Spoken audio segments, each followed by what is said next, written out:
الله من الشيطان الرجيم بسم الله الرحمن الرحيم يرفع الله الذين آمنوا منكم والذين أوتوا العلم درجات.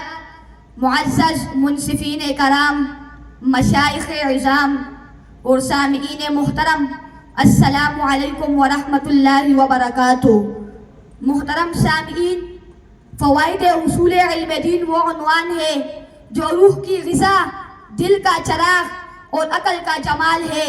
رسول اللہ صلی اللہ علیہ وسلم نے ارشاد فرمایا، ان العلماء ورثۃ الانبیاء، یقیناً علماء انبیاء کے وارث ہیں. ثابت ہوا کہ اگر مال کی میراث جسم کی بقا ہے تو علم دین کی میراث روح کی بقا ہے. اللہ تعالیٰ نے ارشاد فرمایا، قل هل يستوي الذين يعلمون والذين لا يعلمون، کیا جاننے والا اور نہ جاننے والا دونوں برابر ہو سکتے ہیں؟ ثابت ہوا کہ جہاں مال انسان کو غرور دیتا ہے وہاں علم دین انسان کو شعور دیتا ہے، اور علم دین کا حصول شریعت کی حفاظت ہے، اور شریعت کی حفاظت ایمان کی علامت ہے.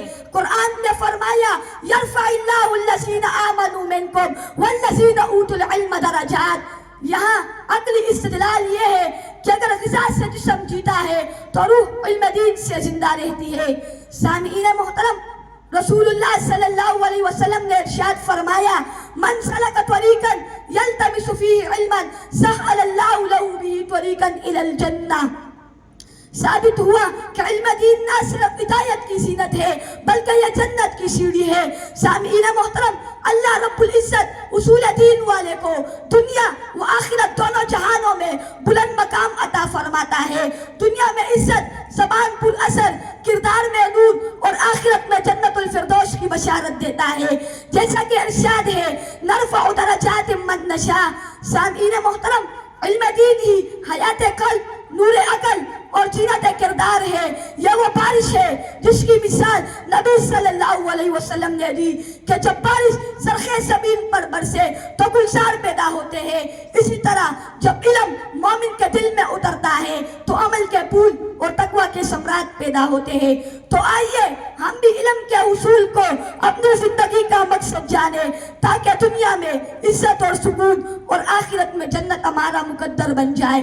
بس آخر میں یہی کہوں گا، رسینا قسمت الجبار فینا، رسینا قسمت الجبار فینا، لنا علم وللجہال مال، فإن المال يفدي عن قریب وإن العلم يبقى لا يزال، وما توفیقی الا باللہ، علیہ توکلت وإلیہ انیب. السلام علیکم ورحمۃ اللہ وبرکاتہ.